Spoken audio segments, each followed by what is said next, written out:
அனுபவமே கடவுள். பிறப்பினில் வருவது யாதெனக் கேட்டேன், பிறந்து பாரென இறைவன் பணித்தான்.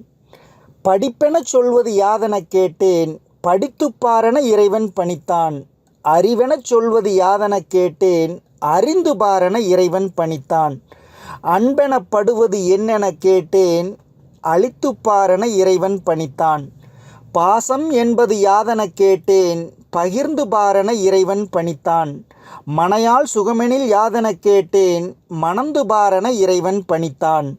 பிள்ளை என்பது யாதெனக் கேட்டேன், பெற்றுப் பாரென இறைவன் பணித்தான். முதுமை என்பது யாதெனக் கேட்டேன், முதிர்ந்து பாரென இறைவன் பணித்தான். வறுமை என்பது என்னெனக் கேட்டேன், வாடிப் பாரென இறைவன் பணித்தான்.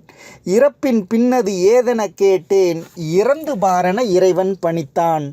அனுபவித்தேதான் அறிவது வாழ்க்கை எனில், ஆண்டவனே நீ ஏன் எனக் கேட்டேன். ஆண்டவன் சற்றே அருகி நெருங்கி, அனுபவம் என்பதே நான் தான் என்றான்.